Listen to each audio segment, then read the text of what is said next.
Hello everyone, very good evening to all. Welcome back to Wichita Raj Kumar YouTube channel. ఈ రోజు వీడియోలో మనము inter vocational చదువుతున్న ఫస్ట్ ఇయర్ విద్యార్థులకు జిఎఫ్సి సబ్జెక్ట్తో పాటుగా ఇంగ్లీష్లో కూడా గన్ షాట్ క్వశ్చన్స్ అయితే ఆన్సర్స్ అయితే ఉన్నాయి. సో మీరు చేయాల్సిందల్లా నేను ఏ క్వశ్చన్స్ అయితే ఇస్తున్నాను అవి ప్రాక్టీస్ చేయండి. యాజ్ టీజ్గా అవే రాసి సరిపోతుంది. ఓకేనా. సెక్షన్ ఏ, సెక్షన్ బి అనేది, సెక్షన్ సి అనేది ఉంటుంది. సెక్షన్ బి మీరు తరోగా ఉంటే సెక్షన్ సి గురించి అంత వరి అవ్వాల్సిన అవసరం లేదు. జస్ట్ మీకు యాక్చువల్గా పాస్ మార్క్స్ ఇంతకుముందు 50కి ఉండే, కానీ ఇప్పుడు క్వశ్చన్ పేపర్ 40గా చేంజ్ అయింది కాబట్టి సో 40లో మీకు 12 మార్క్స్ వచ్చినా కూడా మీరు ఈజీగా పాస్ అయినట్టే అర్థం. ఓకేనా. కాబట్టి సో ఇందులో కూడా ఇంగ్లీష్లో కూడా gun shot questions and answers అయితే ఉన్నాయి.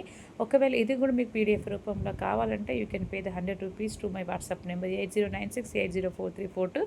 ఓకేనా. ఎందుకంటే ఇంగ్లీష్ అంటే భయం ఉంటుంది చాలామందికి. సో భయపడొద్దు. సో ఏ క్వశ్చన్స్ అయితే ఇస్తున్నాయి అవి తూచా తప్పకుండా గన్ షాట్లో మీకు వచ్చేస్తుంది. ఓకేనా. కాబట్టి ఈరోజు వీడియోలో మనం తెలుసుకుందాం ముఖ్యంగా.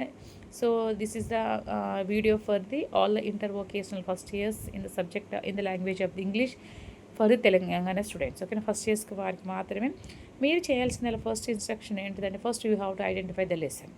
ఓకేనా. ఇచ్చిన క్వశ్చన్ అనేది ఏ లెసన్ నుంచి వచ్చింది మీరు ఐడెంటిఫై చేయాలి. ఎందుకంటే లెసన్ నేమ్ రాసినందుకు 1 మార్కు, దానికి లెసన్ రాసిన ఆథర్ పేరుని మెన్షన్ చేసినందుకు 2 మార్క్స్ అనేది ఎగ్జాక్ట్లీ మీకు పడుతుంది. ఓకేనా.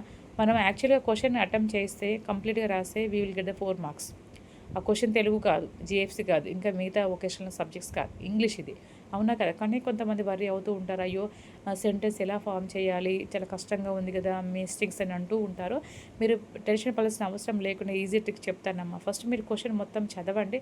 ఆ క్వశ్చన్లో కంపల్సరీగా హ్యాపీనెస్ అని కానీ, కీప్ గోయింగ్ కానీ, ఓకే, తర్వాత ప్లేయింగ్ ద గేమ్ కానీ, ఫాదర్ డియర్ ఫాదర్ అంటే ఇచ్చిన క్వశ్చన్స్ చెప్తాను. ఆ క్వశ్చన్స్ లెసన్ పేరు అనేది ఆ క్వశ్చన్లో ఉందా లేదు మీరు ఐడెంటిఫై చేయాలి. అది మీరు ఫస్ట్ చేయాల్సింది ఏంటంటే ఆ క్వశ్చన్ పూర్తిగా చదవాలి. ఆ క్వశ్చన్లో నేను ఇచ్చిన లెసన్స్ సంబంధించిన ఉన్నాయా లేదా మీరు ఐడెంటిఫై చేయాలి. ఓకేనా. చేసిన తర్వాత ఆ లెసన్ పేరు రాయండి. తర్వాత ఆ లెసన్ రాసిన ఆథర్ పేరు రాయండి. ఓకేనా. నీకు 6 టాపిక్స్ అయితే చెప్తున్నాను. 6 టాపిక్స్ నేమ్స్ గుర్తుపెట్టుకోండి. ఆ ఆథర్స్ నేమ్స్ కూడా, అంటే ఆ లెసన్ రాసిన ఆథర్ పేరు కూడా మీరు గుర్తుపెట్టుకోవాలి. ఇది జస్ట్ ఇవి 2 చేస్తే మీకు ఈ కళ్ళు మూసుకొని 2 మార్క్స్ క్వశ్చన్స్కి వేస్తారు. ఓకేనా. అర్థమవుతుందా. కాబట్టి చూద్దాం. మీకు section A, section B, section C ఉంటుంది. సెక్షన్ ఏ, బి నేను చెప్తాను. సెక్షన్ సి అనేది గ్రామర్ పార్ట్ అనేది. ఓకేనా. మీరు సెక్షన్ ఏ, బి తరువుగా ఉన్నట్టయితే ఈజీగా మీరు పాస్ అయినట్టే, టెన్షన్ పడాల్సిన అవసరం లేకుండానే ఉంటుంది. ఓకేనా. కాబట్టి సెక్షన్ ఏలో అనేది ఏముంటుంది, ఫస్ట్ హ్యాపీనెస్ అనే లెసన్. కాబట్టి happiness lesson is written by the Carl Sandberg. కాబట్టి గుర్తుపెట్టుకుని హ్యాపీనెస్ అనేది, మీరు స్లో లర్నర్స్ అయినా, అసలు ఇంగ్లీష్ అంటే స్పెల్లింగ్స్ మిస్టేక్స్ ఉన్నా చాలామంది భయపడుతూ ఉంటారు. సో మీరు చేయాల్సింది అలా ఏం చేయండి, హ్యాపీనెస్ లెసన్ని ఒక 3-4 టైమ్స్ ప్రాక్టీస్ చేయండి వితౌట్ ఎనీ మిస్టేక్స్. హ్యాపీనెస్ని ఎన్నిసార్లు ప్రాక్టీస్ చేయాలి, ఒక 10 టైమ్స్ ఒక స్లేట్ తీసుకొని, ఒక పెన్ తీసుకొని, పెన్సిల్ తీసుకొని ప్రాక్టీస్ చేస్తూనే ఉండాలి. హ్యాపీనెస్ లెసన్ రాసింది ఎవరు, ఇక్కడ ఆథర్ పేరు గుర్తుపెట్టుకోండి. ఏమని ఉంటుంది ఇక్కడ ఆథర్, ఓకే, కార్ల్ శాండ్బర్గ్. ఈ 2 గుర్తుపెట్టుకుంటే సరిపోతుంది. ఓకేనా. ఏ క్వశ్చన్ ఇచ్చినా కూడా ఆ క్వశ్చన్ అనేది ఏ లెసన్ ఆ లెసన్ రాసిన వారు ఎవరు, ఈ 2 ఐడెంటిఫై చేస్తే మీకు ఆ క్వశ్చన్ని అటెంప్ట్ చేసినందుకు మీకు 2 మార్క్స్ ఈజీగా పడుతుంది. కాబట్టి మీరు చేయాల్సింది అంటే ఏంటిది, ఆ లెసన్ నేమ్ వితౌట్ మిస్టేక్స్ లేకుండా లెసన్ రాయండి. లెసన్ రాసిన ఆథర్ పేరు మీరు రాయండి. ఓకేనా. కాబట్టి ఈ లెసన్ మొత్తం సో ఈ విధంగా రాయండి. ఇది యాజ్ ఈజ్గా మీరు కాపీ చేయండి. ఓకేనా. అర్థమవుతుందా. ఓకే. కాబట్టి సో ఇది మీరు చాలా క్లియర్గా, ఓకే, స్లో లర్నర్స్ ఉంటారు, యావరేజ్ ఉంటారు, బిలో యావరేజ్ ఉంటారు, ఎబో యావరేజ్ ఉంటారు. కాబట్టి మీ యొక్క స్టెమినాని బట్టి, మీ యొక్క కాంపిటెన్సీ, మీ యొక్క స్కిల్స్, మీ యొక్క నాలెడ్జ్, మీ హార్డ్ వర్క్ని బేస్ చేసుకొని ఇంగ్లీష్లో మీరు మార్క్స్ స్కోర్ చేసే విధంగా ఉంటుంది. ఓకేనా. కాబట్టి హ్యాపీనెస్ అనే క్వశ్చన్లో హ్యాపీనెస్ అనేది ఉందా లేదా, ఉంది అనుకోండి ఏం చేయాలి, యాజ్ టీజ్గా హ్యాపీనెస్ లెసన్. ఓకేనా. This lines are taken from the happiness lesson. This lesson is written by the Carl Sandburg. ఈ 2 రాసి సరిపోతుంది. ఓకేనా. యాజ్ ఇది ప్రాక్టీస్ చేయండి. తర్వాత ఏముంది, కీప్ గోయింగ్. ఈ లెసన్ కూడా రాసింది ఎవరు, ఎడ్గర్ ఆల్బర్ట్ గెస్ట్. ఇది కూడా ప్రాక్టీస్ చేయండి. కాబట్టి ఈ లెసన్ కూడా రాసింది ఎవరు, ఇదంతా క్లియర్ కట్గా మీరు రాయండి. ఓకేనా.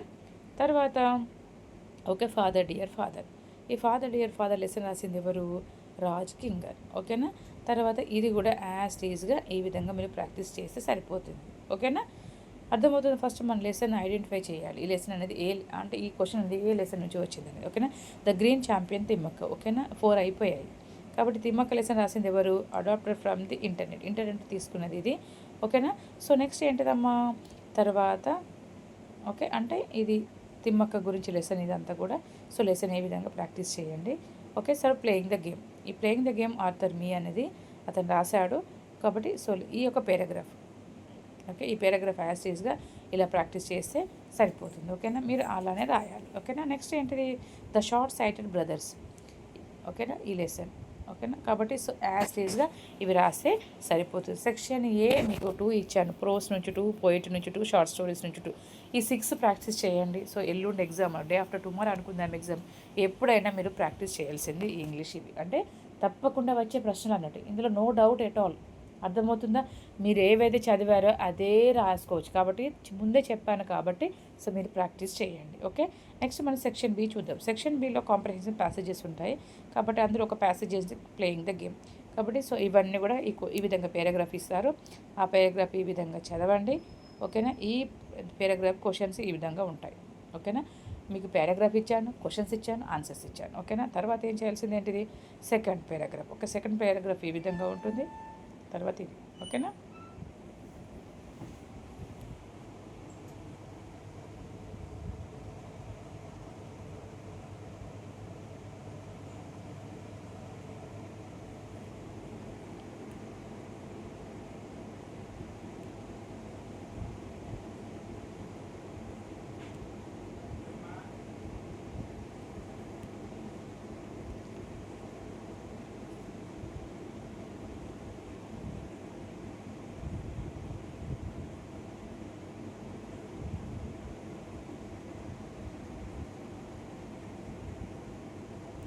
ఓకేమా. సో సెక్షన్ బి చెప్పేశాను.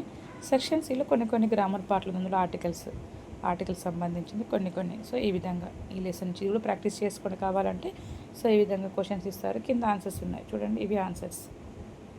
ఓకేనా, సో ఇవి తర్వాత ఇంకో కొన్ని ఆర్టికల్స్లో ఈ విధంగా ఇది కూడా ప్రాక్టీస్ చేయండి, కింద ఆన్సర్స్ ఉన్నాయి. ఓకేనా, సో తర్వాత ప్రిపోజిషన్స్ చూసినట్టయితే ఈ విధంగా. Okay, next correction of the errors in the sentences ఒకటే తీసుకున్నాను. ఇది క్వశ్చన్ ఇస్తారు, ఈ క్వశ్చన్ని మనం కరెక్ట్ సెంటెన్స్గా ఫామ్ చేసి రాయాలి.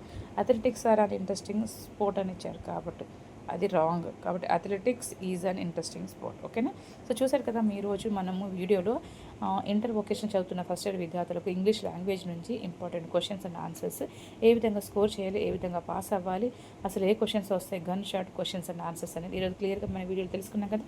So thank you all for watching my channel. Have a nice day, all the best, bye bye, see you next video.